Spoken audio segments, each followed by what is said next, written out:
बिस्मिल्लाहिर्रहमानिर्रहीम।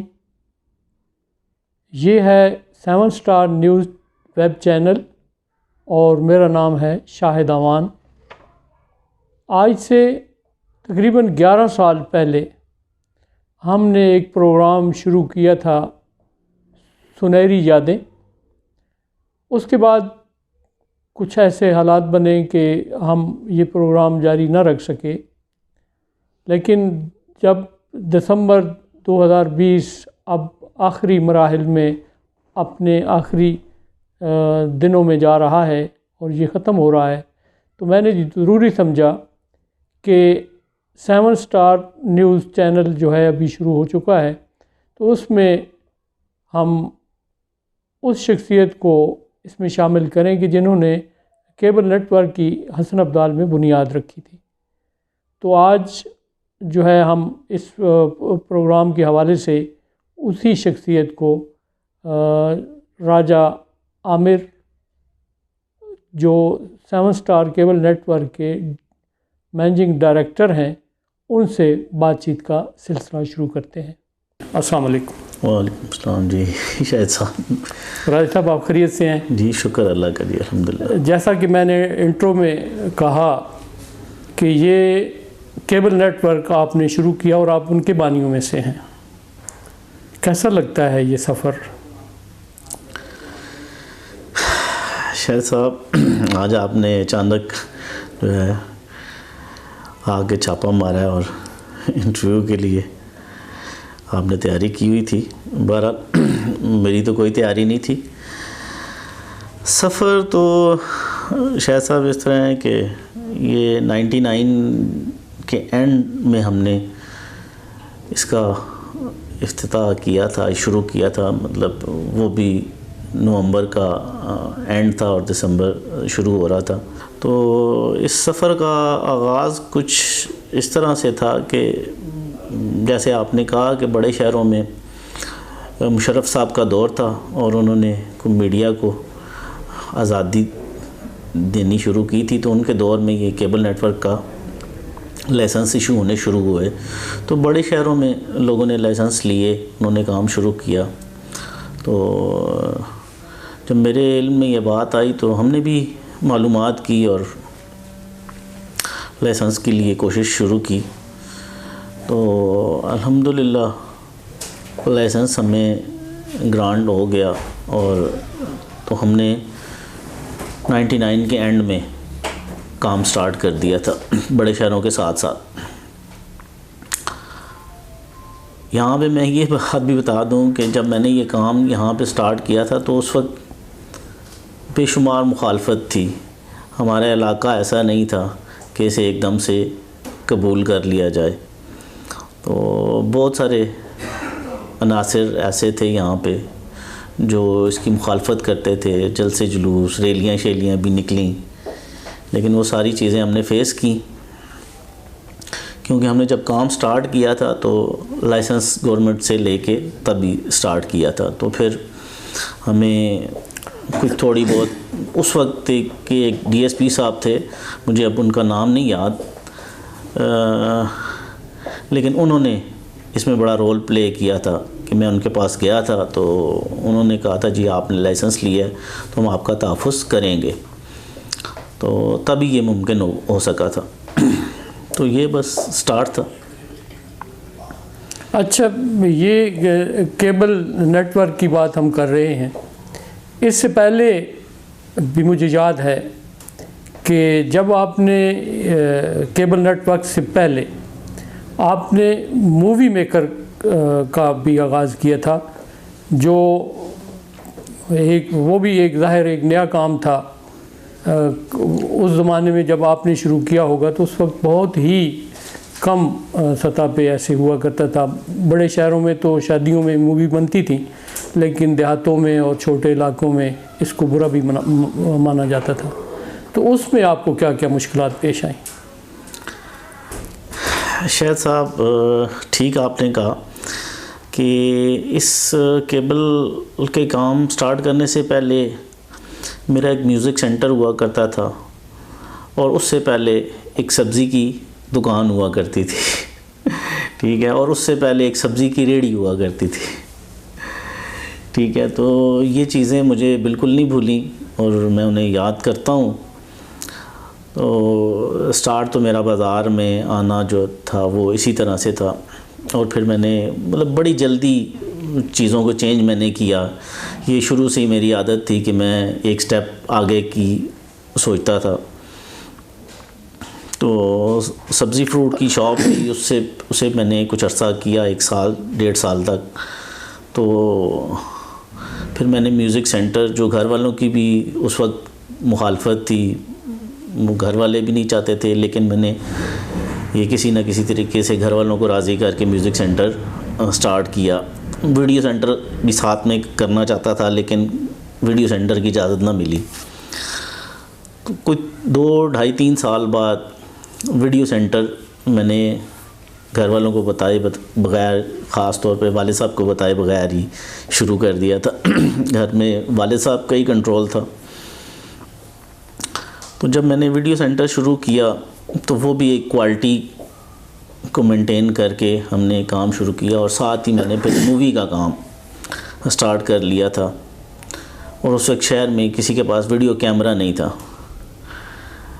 जो लोग काम कर रहे थे वो वहाँ से या पिंडी से बुला के करते थे। तो मेरे एक दोस्त हैं, उनके बहनोई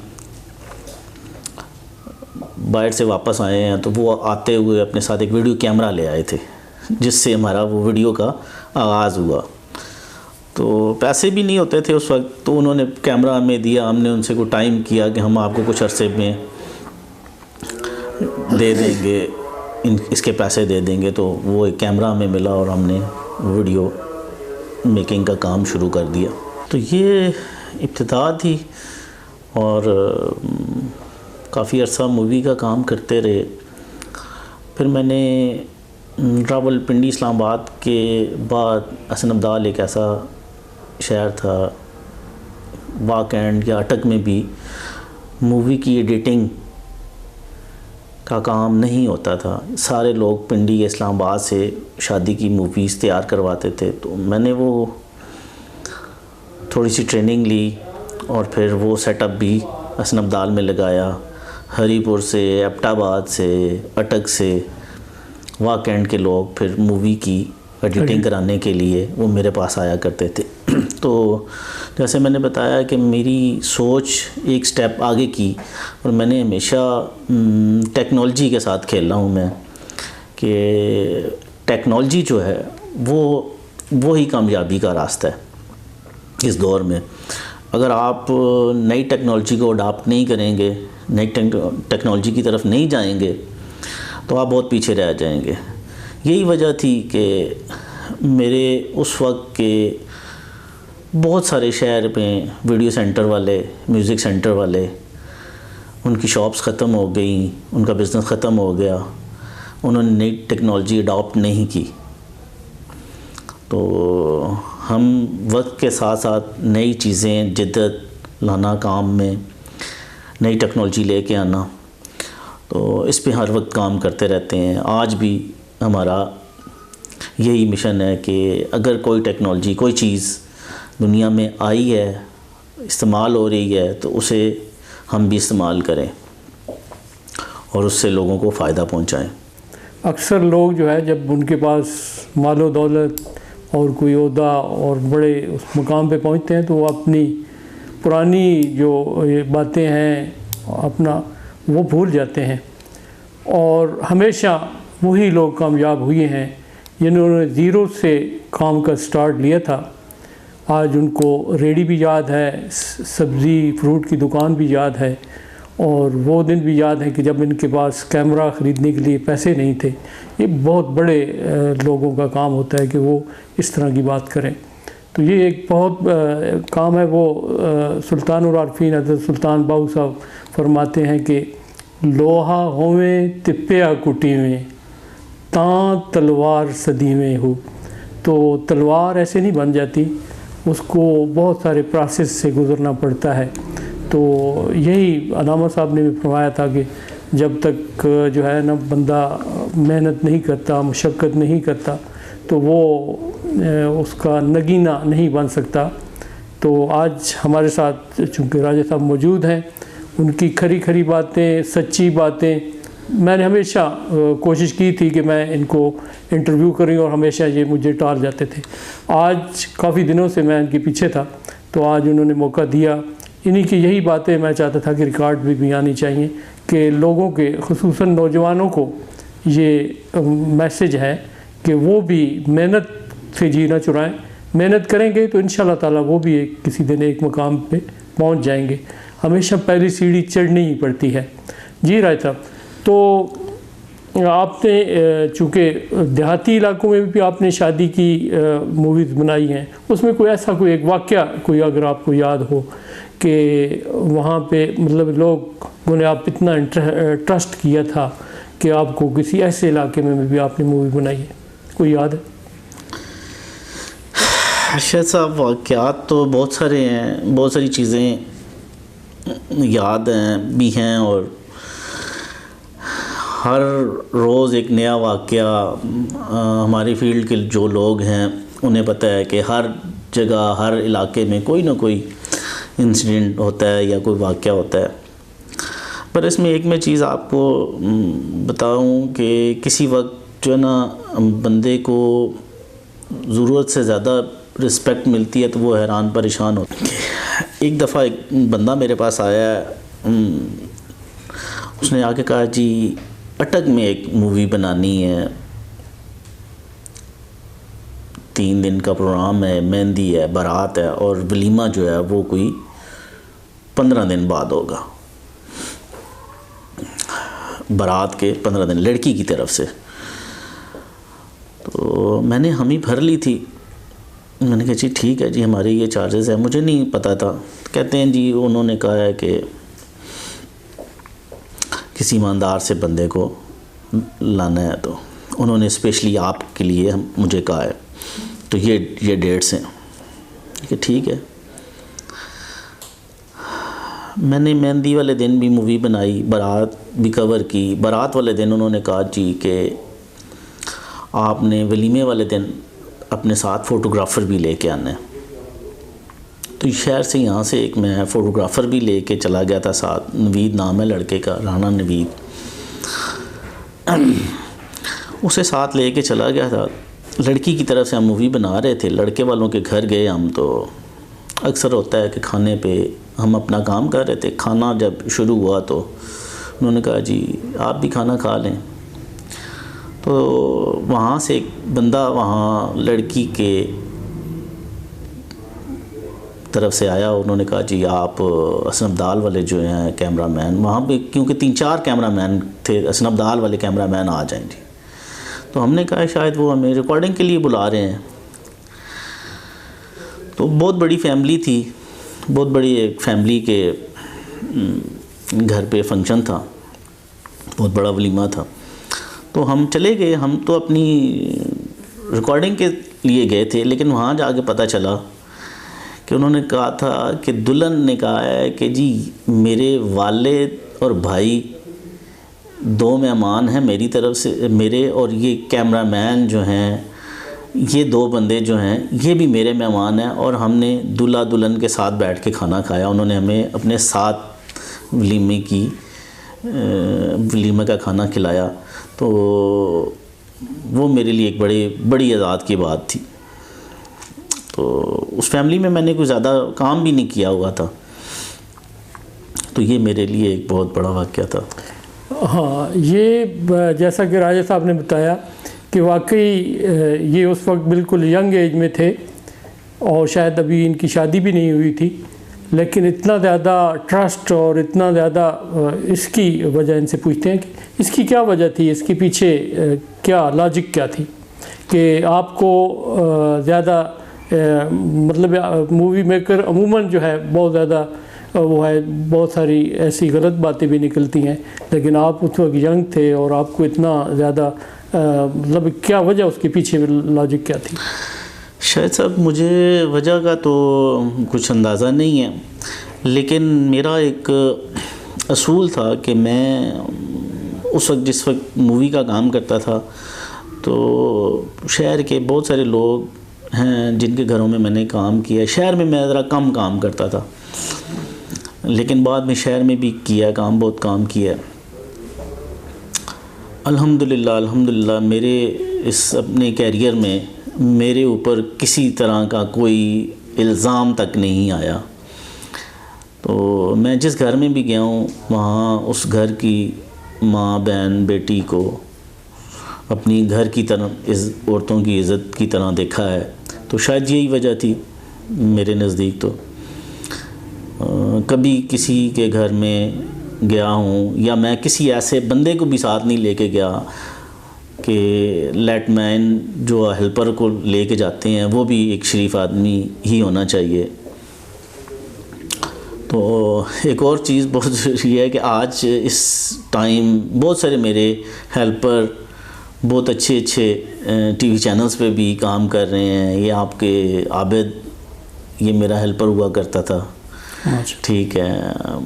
इस तरह बहुत सारे नाम हैं जिन्होंने मेरे साथ हेल्पर के तौर पे काम किया और आज वो एक अच्छे रोज़गार कमा रहे हैं और अच्छी पोजीशन पे हैं। ये भी एक आपका बड़ापन है और आपके बड़ी ये अपने काम की तरफ तवज्जो। किसी ऐसी एक्टिविटी में आप नहीं हुए जिस वजह से आज आप तरक्की करते करते आज इस मुकाम पे हैं, ये बहुत बड़ी बात है। अच्छा, अब बात करते हैं केबल नेटवर्क की। केबल नेटवर्क में भी लोग अपने शहरों में या अपने इलाकों में काम तो करते हैं, लेकिन उनका कोई ज़्यादा जो है वो बड़े शहरों के साथ या केबल के जितने भी ज़िम्मेदार हैं, अच्छे ओहदेदार हैं, उनके साथ भी आपकी ज़ाती दोस्तियाँ हैं। उसकी क्या वजह? शायद साहब मैंने केबल का काम वो एक छोटी सी दुकान से किया था, आपके इल्म में है। 4 साल तक उस दुकान में मैंने केबल नेटवर्क भी चलाया, उसी दुकान में म्यूज़िक सेंटर भी था और साथ में मूवी का काम भी साथ साथ ये चलता रहा। जो आपने बात की अच्छी पोस्ट पे लोग जो हैं, जिस वक्त 99 में या 2000 में केबल का काम शुरू हुआ था तो सारे हम छोटे बड़े शहरों के ऑपरेटर तकरीबन सेम एक जैसी हालात थे। किसी के पास गाड़ी भी नहीं थी, मोटरसाइकिल पे था, किसी के पास गाड़ी थी भी और किसी के पास मेरी तरह साइकिल भी नहीं थी। तो काम जब वो शुरू हुआ तो मेरी एक कोशिश थी कि मैं हर जगह से कुछ ना कुछ सीखता था, इसलिए मैं हर किसी के साथ राब्ते में रहता था और अपने इर्द गिर्द जितने भी लोग काम कर रहे होते थे उनसे जाके मिलता था, उनसे पूछता था कि आप किस तरह काम कर रहे हो, उनके साथ राब्ते में कोई उनकी हेल्प करनी या उनसे हेल्प लेनी। तो ये वजह थी कि मेरी पहले दिन से ही लोगों के साथ राब्ते मेरे बनने शुरू हुए। 2002 में पहली दफ़ा हमारी एसोसिएशन जब बनी तो उस एसोसिएशन में जब हमारे डिस्ट्रिक्ट अटक के वार्ड टेक्सला के लोगों को सबको इनवाइट किया, बुलाया गया, वहाँ पे मौजूद थे हम। तो वहाँ पे अनाउंसमेंट जब हुई तो उन्होंने वाइस चेयरमैनशिप की एक सीट थी जो उन्होंने इस एरिए में किसी एक को देनी थी। तो वो उस वक्त सब ने मुतफ़िका तौर पे मेरा नाम ले लिया कि यही सबके साथ राब्ते में है और ये इसका सबके साथ राब्ता है तो हक बनता है, ये इसका हक बनता है। तो वहाँ से फिर मेरी केबल ऑपरेटर्स के साथ जो सियासत है, वो ऑपरेटर्स की जो सियासत है या जो तंजीम है, उसका एक वास्ता बना। तो पेशावर से कराची तक फिर सब ऑपरेटर्स के साथ राब्ते हुए और दोस्तियाँ हुई और वो एक स्टेप था। अच्छा, टीवी चैनल के जो हैं मालकान हैं, ये डायरेक्ट उनके साथ भी रब्ता होता है, तो उनके साथ भी आपके ताल्लुक़ हमेशा हमने देखा कि खुशगवार रहे हैं, उसकी क्या वजह?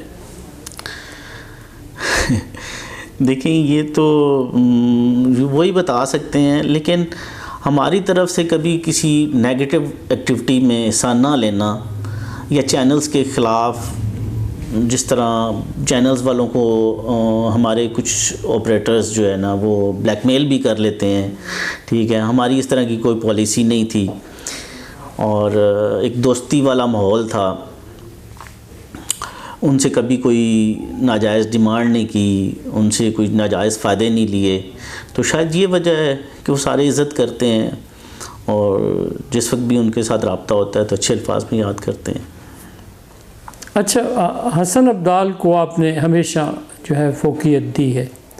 हसन अब्दाल आपका चूँकि घर है, आप पैदा हुए हैं यहाँ पे, तो उसकी एक वजह तो ये बनती है। लेकिन आप किसी यही छोटे शहरों से लोग बड़े शहरों में गए हैं और उन्होंने वहाँ पे एक बड़ा काम किया है, नाम कमाया है, तो आपको कभी ख्याल आया कि मैं किसी दूसरे शहर में जाऊँ? शेख साहब बड़ा अच्छा सवाल किया जी। जब मैंने केबल का काम शुरू किया था तो मेरे इस्लामाबाद के कुछ एक दोस्त थे, वो मेरे पास आए। तो उन्होंने जब मेरी यहाँ पे इन्वेस्टमेंट और मेरा काम फैला हुआ देखा और फिर मेरे कनेक्शनों की तादाद पूछी, तो उस वक्त उन्होंने मुझे कहा था, आमिर तुम अपने आप को यहाँ पे ज़ाया कर रहे हो कि इतनी तुम काम करके यहाँ पे तुम्हारे लिए कोई स्कोप नहीं है, तो लिहाजा तुम बेहतर ये है कि आप, ये 2001 की बात है, आप इस्लामाबाद में आ जाओ, किसी एरिए में किसी सेक्टर में काम शुरू कर दो, तो वहाँ पे ज़्यादा स्कोप है और ज़्यादा प्रॉफिट मार्जिन है। तो उस वक्त मैंने उस अपने दोस्त को कहा था, जी मैं इस्लामाबाद में आ जाऊँगा, शायद पैसे भी कमा लूँ, लेकिन मेरी शायद उस तरह से शनाख्त ना बने, मुझे कौन जानता होगा, वहाँ पे हर बंदा करोड़पति है, अरबपति है, ठीक है। और दूसरी जो वजह थी कि मैं अपने घर में, अपने शहर में यहाँ के लोगों को क्यों वो फैसिलिटीज़ ना दूँ जो मैं इस्लामाबाद जाके लोगों को दूँ। तो वो अपने इलाके के साथ आप मोहब्बत कह लें या अपना घर कह लें, अपने घर की वजह से मैं इस शहर को छोड़ नहीं सका और मैंने यहाँ पे काम करना और अच्छी टेक्नोलॉजी के साथ काम करना बेहतर समझा। अच्छा, मार्शल आर्ट दौर में बड़ी चैनल पे पाबंदियां भी लगी जनरल मुशर्रफ के दौर में, तो उस दौरान आपने, उस वक्त भी आप जो है सुरखरू ठहरे अपने बिज़नेस में, अपने काम में, कि जब हर तरफ से चैनल्स को बंद किया जा रहा था, तो वो बड़ा एक इम्तिहान नहीं था? शायद साहब बिल्कुल आप ठीक कहते हैं, लेकिन उस टाइम भी चैनल्स को जो बंद किया जा रहा था तो हमने स्टैंड लिया। जो आपने भी बात की, बहुत सारे चैनल्स को बंद करने के लिए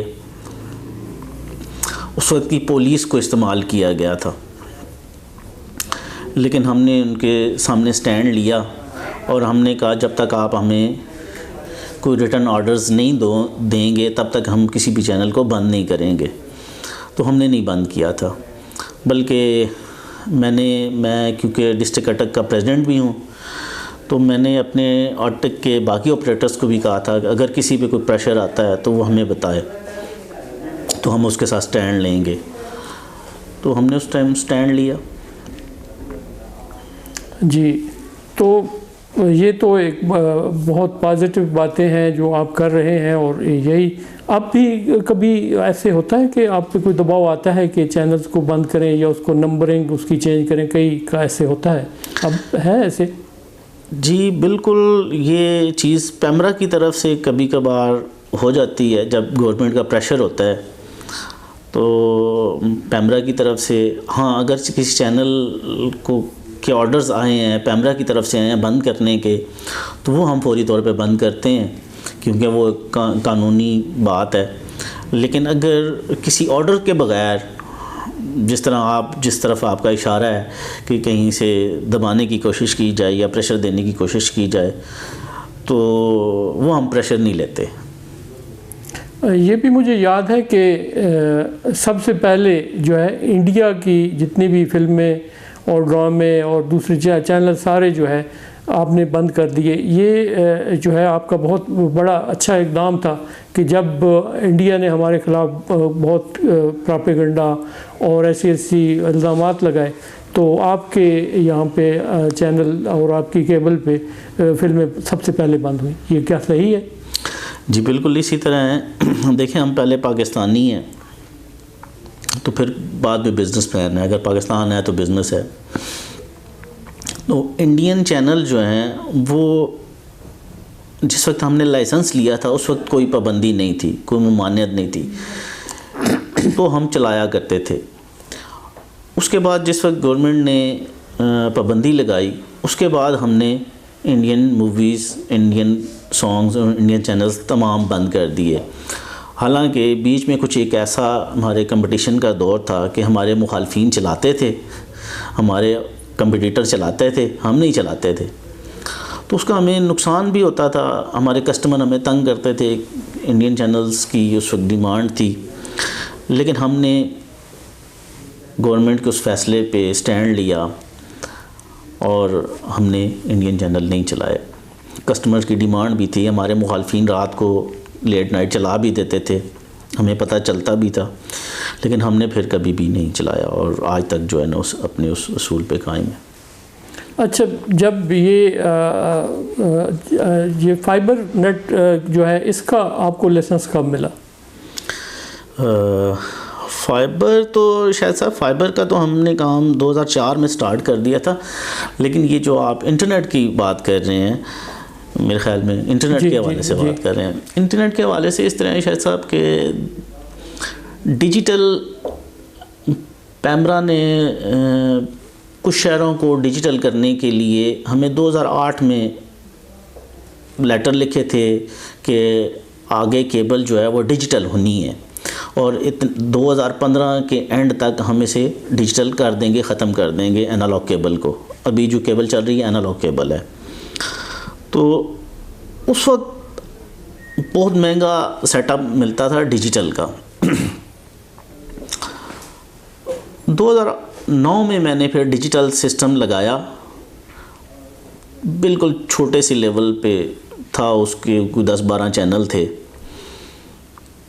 जो उस वक्त सिर्फ कराची में और लाहौर में बड़ी कंपनी वतीन ने लगाया था, कराची में वर्ल्ड कॉल ने लगाया था, वर्ल्ड कॉल ने इस्लामाबाद में भी लगाया था। वर्ल्ड कॉल ने इस्लामाबाद में 60 चैनलों से, मुझे आज भी याद है, 60 चैनलों से स्टार्ट किया था और उस वक्त मेरे 16 चैनल थे। वर्ल्ड कॉल के पास 60 चैनल थे, मैंने 16 चैनलों से डिजिटल का आगाज़ किया।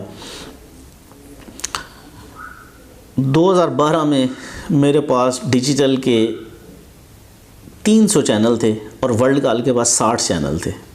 गुड। वो 60 चैनलों से एक चैनल नहीं बढ़ा सके, मैंने 16 चैनलों से 300 चैनलों पे अपने नेटवर्क को ले आया था। और यही वजह थी कि पैमरा को मजबूरन 12 मेट्रोपॉलिटन शहर अनाउंस करने पड़े, जिसमें हसन अब्दाल का नाम अल्हम्दुलिल्लाह शामिल था। और वो मेरे लिए बहुत खुशी का मेरे लिए दिन था कि जिस दिन मेरा नाम, मेरे शहर का नाम कराची और इस्लामाबाद के साथ आया, तो लोगों को पता चला कि हसन अब्दाल में भी कोई नेटवर्क है। हसन अब्दाल के अलावा आपने वाकेंट में भी काम किया है, पहले भी किया है, केबल का भी, और अब भी शायद कर रहे हैं। अभी आपके पास रावलपिंडी डिवीज़न का लाइसेंस है? जी शाह साहब, आपका ये जो सवाल था इंटरनेट का, 2015 तक तो हम डिजिटल के पीछे लगे रहे, अपने सेटअप को डिजिटल करते रहे, लेकिन 2015 में हमें समझ आ गई थी 16 में कि आने वाला जो दौर है वो इंटरनेट का टाइम है जी, और दुनिया में इंटरनेट की ज़रूरत बहुत ज़्यादा हो जाएगी। तो उस वक्त मेरे बड़े बड़े शहरों में बड़े बड़े ऑपरेटर्स रह गए, तो मैंने 2016 में इंटरनेट के लिए काम शुरू कर दिया था, इंटरनेट सर्विसेज के लिए। पहले मैंने अपने नेटवर्क को उसके लिए तैयार किया, अपना नेटवर्क मुकम्मल किया, और 2017 में मैंने लोकल लूप का लाइसेंस अप्लाई किया। अल्हम्दुलिल्लाह वो मुझे 2018 में लाइसेंस, 3 जुलाई 2018 को मुझे लाइसेंस PTA की तरफ से मिल गया था। ये लोकल लूप का लाइसेंस सेम इस तरह है जैसे PTCL काम कर रहा है, और बल्कि PTCL से एक हाथ आगे। यहाँ हमारे इलाके में PTCL के पास फाइबर नेटवर्क नहीं है। फाइबर नेटवर्क सिर्फ हमारे पास है, जिसमें हम टीवी, इंटरनेट और टेलीफ़ोन तीनों सर्विसेज दे सकते हैं, और अल्हम्दुलिल्लाह हम दे रहे हैं। इस वक्त हमारे टेलीफ़ोन नंबर भी चल रहे हैं। इंटरनेट तो माशाल्लाह वो आपको भी बेहतर पता है, आवाम बेहतर जानती है कि हमारी सर्विसेज कैसी हैं, और जो हमारे टारगेट थे एक साल में हमने अचीव करने थे, वो हमने 3 माह में अचीव किए हैं। तो 2018 में इंटरनेट का मुझे लाइसेंस मिल गया था। ये भी माशाल्लाह एक बहुत बड़ी जो है कामयाबियों में से एक बड़ी कामयाबी है कि आपने छोटे से शहर में, हसन अब्दाल इतना बड़ा शहर नहीं है, लेकिन आपने यहाँ रहते हुए जो है इस फील्ड में भी आगे आए और हसन अब्दाल को भी उसमें शामिल किया। अच्छा, अब कुछ हम आपकी ज़ाती ज़िंदगी के बारे में मैं बात करूँगा। अच्छा, आपकी पैदाइश हसन अब्दाल की है? जी, हसन अब्दाल की है। अच्छा, शादी कब हुई? शादी मेरी 2004 में जी। 2004 में हुई जी। अरेंज शादी थी या लव मैरिज? Pure arrange. अच्छा, यही तो बात है कि आप जिस शोबे में काम कर रहे थे वहाँ बहुत सारे मौके मुयस्सर थे, आप लव मैरिज कर सकते थे। अरेंज शादी की वजह क्या थी? उसकी वजह ये थी जी कि ये टोटली मेरी वालदा की चॉइस थी। ठीक है जी, तो बस उनकी चॉइस थी। कैसा आपकी बेगम के साथ आपका दोस्ती का ताल्लुक, वैसे मतलब घरेलू ताल्लुक कैसा है? शायद साहब बस नॉर्मल है दोस्ती, बस ये है कि बड़ा अच्छी लाइफ गुजर रही है। ठीक है, अल्हम्दुलिल्लाह कोई आज तक कोई ऐसा मिसहैप नहीं हुआ। इंशाल्लाह। तो आपको किस नाम से पुकारती हैं आपकी बेगम साहब? राजा साहब। राजा साहब कहती हैं? वो भी राजा फैमिली से? नहीं, वो राजा फैमिली से नहीं है। वो आर्मी से रिटायर्ड हैं मेरे ससुर, और उनका ताल्लुक़ मुज़फ़्फ़राबाद आज़ाद कश्मीर से है, और बाकी फैमिली उनकी उधर ही है। ये इधर अटक में होते थे, तो यहाँ ही पे फिर शादी हुई और ये अटक ही के। बच्चे कितने हैं? बच्चे अल्हम्दुलिल्लाह मेरे शायद साहब एक बेटी है और 3 बेटे हैं। माशाल्लाह। बेटी के और बेटों के नाम क्या हैं? बड़े बेटे का नाम मोहम्मद नासिर है जी। वो मेरे छोटे भाई जो फोत हुए हैं, तो उसके दादा ने उसकी पैदाइश पे जो है उसके नाम पे, नासिर के नाम पे रखा। और छोटे बेटे का नाम आतिम है, बेटी का नाम अबरिश है, और छोटा बेटा है एक मोहित। आपसे प्यार कौन करता है बच्चों में? बच्चों में सारे बच्चे प्यार करते हैं, लेकिन बेटी की मोहब्बत ज़्यादा है। ठीक है। और ये है कि मुझे वो बहुत वाक़या, एक दिलखराश वाक़या, जब इरफान का हादसा हुआ था, वो भी एक बहुत बड़ा सदमा था। आपका छोटा भाई वो आपके साथ बहुत काम करता था, ये इस काम में उसका बहुत बड़ा क्रेडिट था, बहुत बड़ा हिस्सा था। और आज तक मैं देखता हूँ कि आपने केबल पे उसके इसाले सवाब के लिए हमेशा आप एक, मेरे ख्याल में प्रोग्राम भी होता है वहाँ पे, कुरान पाक या अल्लाह के इस्माए ग्रामी जो है वो उसके नाम से की हुई हैं आपने। वो सदमा आपके लिए वाकई बहुत बड़ा सदमा था। बिल्कुल शायद साहब, जाना तो सभी ने है, लेकिन वो मेरा भाई ऐसा भाई था कि कभी उसने मेरे आगे किसी चीज़ पे इनकार नहीं किया था। मैंने उसे जो कह दिया ना, उसका दिल है या नहीं, उसने वो करना है। और कभी भी उसके ज़ुबान से मैंने इनकार नहीं सुना था किसी भी काम के लिए, और कोई भी वक्त हो। तो उसकी कमी तो हमेशा रहेगी। अच्छा, वालिद, और चूँकि आपके वालिद साहब को मैं जानता हूँ सख्त तबीयत है उनकी, आप अपनी वालदा की ज़्यादा अटैचमेंट है या वालिद के साथ? अटैचमेंट वालदा के साथ ही ज़्यादा है जी। वालिद साहब तो थोड़े सख्त तबीयत के हैं, तो खैर मोहब्बत तो वो भी करते हैं। अच्छा, खाने में क्या पसंद है? खाने में शायद साहब कभी मुझे घर वालों ने पूछ के नहीं बनाया, उन्हें पता है जो बना लेंगे खा लेगा।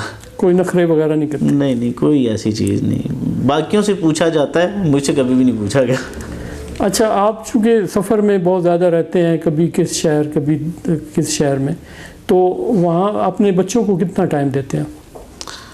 शायद सब बच्चों को टाइम मैंने कम दिया है, लेकिन देता हूँ। जिस टाइम को मसरूफियत ना हो तो फिर बच्चों को लेके निकल जाता हूँ कहीं ना कहीं, बच्चों के साथ टाइम गुजारने की कोशिश करता हूँ। अच्छा, ये आपने दुनिया भी देखी है, कहाँ कहाँ गए हैं? शायद साहब अल्हम्दुलिल्लाह अल्लाह ने काफ़ी मौका दिया है जी। यूरोप तो तकरीबन सारा देख चुके हैं, और एक बार नहीं कई बार जाने का मौका मिला है। तो 2011 में ये भी एक ऐसी बात है कि मैं शुरू से ही जो है ना यूरोप ना जाने का इरादा था, यूरोप में जाने की मुखालफत थी, मतलब नहीं जाना चाहता था।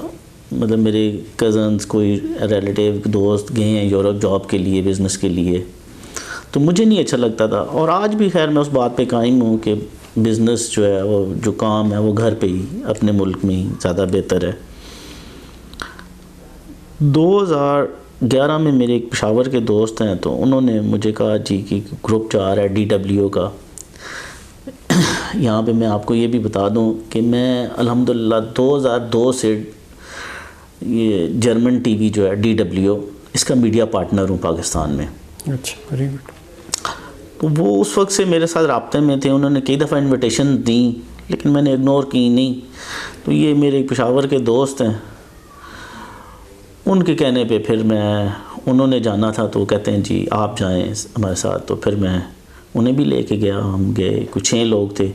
पहला जो डेलीगेशन था वो पाकिस्तान से जो लोग गए थे वो 6 ऑपरेटर थे पाकिस्तान से, जिनमें आप भी शामिल थे, और जिनमें अल्हम्दुलिल्लाह मैं भी शामिल था, और पंजाब से सिर्फ एक मैं ही था। Very good. तो वो हम 6 लोग थे। अब तो खैर काफ़ी ज़्यादा तादाद में 50 तक भी 40 तक भी लोग गए हैं। अच्छा, दुनिया में कौन सा मुल्क आपको बहुत अच्छा लगा है? मुझे स्पेन ज़्यादा अच्छा लगता है। स्पेन में मैं रहा भी ज़्यादा हूँ, तो स्पेन में दोस्त मेरे भी ज़्यादा हैं, तो इस वजह से भी। अच्छा, आपको मौके मिले यूरोप में जाने के, लोग लाखों रुपए दे के सेटल होने की कोशिश करते हैं, वहाँ के वीज़े लेने की कोशिश करते हैं, आपको कभी ख्वाहिश नहीं हुई कि मैं वहाँ पे सेटल हो जाऊँ? शायद साहब बिल्कुल कभी ख्वाहिश नहीं हुई। ये भी आपको बता दूं कि 2017 का न्यू ईयर जो था, यानी कि 2018, उस वक्त मैं स्पेन में था, और वो मेरा दोस्त मुझे एक अपने लॉयर के पास ले गया। उसने कहा जी हमने आपकी रजिस्ट्रेशन हुई है यहाँ पे, आप आते हैं तो आए आपकी यहाँ पे रेजिडेंसी के लिए जो है ना अप्लाई करते हैं। मेरा दिल नहीं था, लेकिन वो मुझे दोस्त ले गया, हम चले गए। कहते हैं यार ले लो, बेशक तुम ना रहो। तो मुझे याद है कि वहाँ पे मैं गया तो उन्होंने मेरा केस सबमिट कराने के लिए मुझे कहा, उन्होंने कहा जी केस आपका ओके है, आपको 6 महीने के लिए लेकिन यहाँ पे रुकना पड़ेगा। तो मैंने कहा जी अगर आप मुझे कहें कि 6 हफ्ते रुक जाएं तो मैं वो भी नहीं रुक सकता। अगर मेरे रुके बगैर आप मुझे पेपर लेके देते हैं तो फिर तो चलें ठीक है मैं ले लूँगा, लेकिन 6 माह मैं नहीं रुक सकता। तो मैं वो रिफ्यूज़ कर आया था। हाँ, कभी बेगम ने इसरार किया हो कि हम यूरोप में या किसी दूसरे मुल्क में जाके सेटल हो जाएं? उसकी भी कोई ख्वाहिश नहीं है जी, उसकी भी कोई ख्वाहिश नहीं है कि किसी और मुल्क जाके सेटल हो जाए। अच्छा, आप इकट्ठे रहते हैं, जॉइंट फैमिली में रहते हैं, भाई भी आप भी सारे, तो कैसा जॉइंट फैमिली के बारे में कुछ? देखिए जी, जॉइंट फैमिली कि मैं तो कहूँगा फ़ायदे ही फ़ायदे हैं, कोई नुकसान नहीं है। ठीक है, छोटी मोटी बातें तो हर जगह पे हो ही जाती हैं, लेकिन जो मज़ा आपका जॉइंट फैमिली में है वो कहीं नहीं है। अब मैं 15 दिन के लिए, महीने के लिए यूरोप के टूर पे चला जाता हूँ, मुझे कोई फ़िक्र नहीं होती कि पीछे मेरे घर के मसाइल हैं, कोई मसला है, कोई बात है, कुछ भी नहीं होता। बड़े सुकून से रहते हैं सारे। तो अभी मुझे तो बहुत ज़्यादा फ़ायदा है, क्योंकि मेरी कोई टाइमिंग नहीं है। अगर आप अकेले रह रहे हैं तो आपको फिर घर आने जाने की टाइमिंग का भी ख्याल रखना है। आप कहीं किसी इलाके में जाने के लिए 2-4-10 दिनों के लिए जाने के लिए सोचते हैं कि पीछे क्या होगा, तो ये मुझे कभी भी फ़िक्र नहीं रही कि मेरा जिस तरफ जाने को दिल किया, मैंने बैग उठाया और मैं निकल गया। अच्छा, मैंने ये भी देखा है कि आप के साथ जो काम करने वाले लड़के थे, तो उन्होंने आपका बड़ा साथ दिया है। इनमें से नाम लेके ज़रा बताएं कि कौन कौन आपके साथ शुरू से आज तक मौजूद है, या जो आपके साथ लंबी उनकी एसोसिएशन है।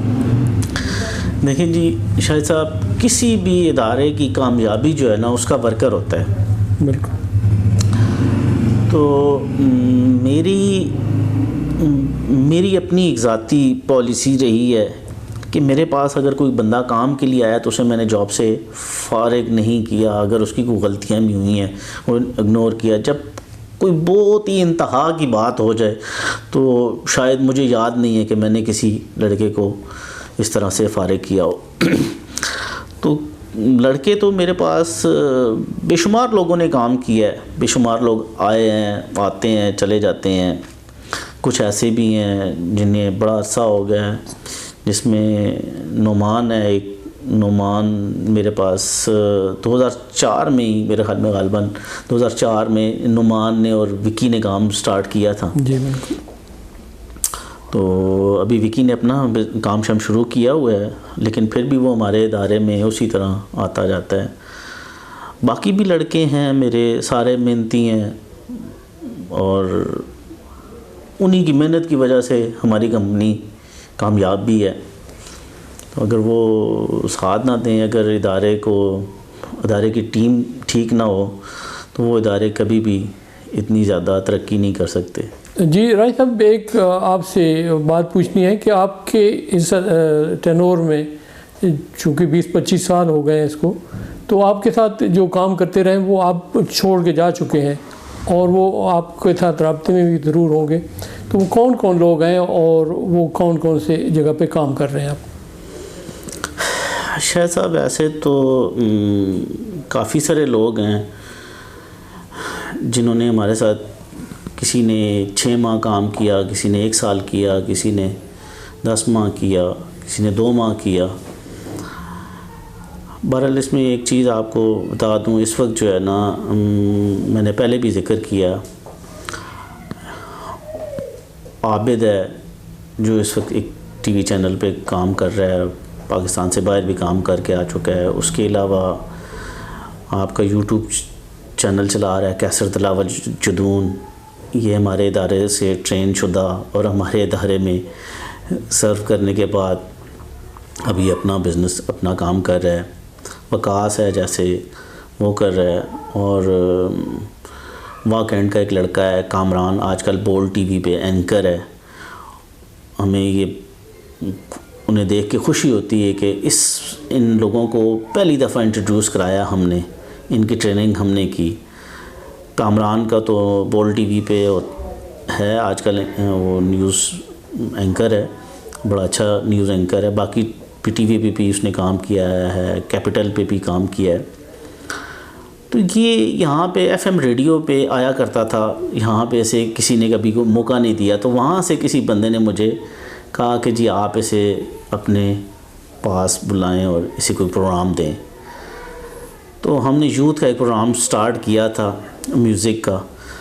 तो पहली दफ़ा हमने जब इससे कैमरे के सामने बिठाया तो ये बड़ा डरा हुआ था और ये कहता था कि मैंने आज से पहले इस तरह कुछ नहीं किया। तो हमने इसकी 15-20 मिनट की ट्रेनिंग इसे हमने दी थी, आधे घंटे की, और उसके बाद हमने इससे एक प्रोग्राम कराना शुरू कर दिया। जिसकी कोई इसने कोई 25-30 सपोज किस्तें की थी, और उसके बाद फिर ये अब टीवी चैनल पे काम कर रहा है। इस तरह के बहुत सारे लोग हैं जिन्होंने काम हमारे इदारे से स्टार्ट किया और आज एक अच्छी जॉब कर रहे हैं, एक सी इदारे में काम कर रहे हैं। आपका छोटा भाई फैसल जो है मुझे बड़ा अजीज़ है, बड़ा मेहनती नौजवान है, इसलिए उसके बारे में आपका क्या ख्याल है? ठीक है, मेरा वो ज़ाहिर बात है भाई है, लेकिन इस यहाँ बिज़नेस में जिसकी जो पोजीशन है वो उसी के हिसाब से काम करता है। ये नहीं है कि वो मेरा भाई है तो उसे कोई फेवर मिल जाती है। हो सकता है कि वो मेरे भाई होने की वजह से उसे जो फेवर मिलनी चाहिए वो भी नहीं मिलती उसे। काम के मामले में जो है ना थोड़ा मैं सख्त ज़रूर हूँ। काम में जो है कोताही जो है ना वो मुझसे बर्दाश्त नहीं होती, क्योंकि मैं ख़ुद काम करता हूँ और उस कोताही की वजह से अक्सर डांट शांट भी देता हूँ। ठीक है, तो लेकिन लड़कों को पता होता है कि हमने ये गलती की है तो उसकी ये सज़ा मिल रही है। तो बाकी ये भी मेहनती है काफ़ी। अभी केबल वाला जो सेटअप है वहाँ पे ये होता है। अच्छा, नौजवानों के लिए कोई मैसेज? आपने बड़ी मेहनत के बाद ये मकाम पे आपने हासिल किया है, और आपने ये भी बता दें पहले कि बच्चों को आप क्या बनाना चाहेंगे, तो अपने बच्चों को क्या आला तालीम दिलवाना कर?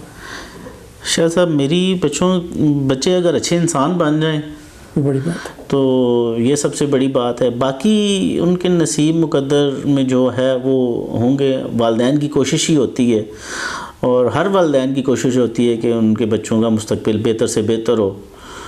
तो उन्हें बस मैं तो अच्छा इंसान ही चाहूँगा कि उनके लिए दुआ भी यही करता हूँ कि अल्लाह उन्हें एक अच्छा इंसान, माशरे के लिए बेहतर इंसान बनाए। बाकी उनके नसीब में जो है वो तो उन्हें मिलेगा। नौजवानों के लिए मेरा पैगाम यही है जी कि शॉर्टकट कोई नहीं होता। जो लोग शॉर्टकट के चक्कर में पड़े रहते हैं वो फिर नाकाम ही होते हैं। शॉर्टकट किसी मसले का कोई हल नहीं है। ठीक है, आपने मेहनत करनी है, आपने कोशिश करनी है, रिज़ल्ट अल्लाह ने देना है। और मैं नहीं समझता कि अगर आप ईमानदारी से, नेक नीति से किसी भी काम में, किसी भी फील्ड में पूरी ईमानदारी से उस काम को करें, कोशिश करें, और उसका आपको रिज़ल्ट ना मिले, ये हो नहीं सकता।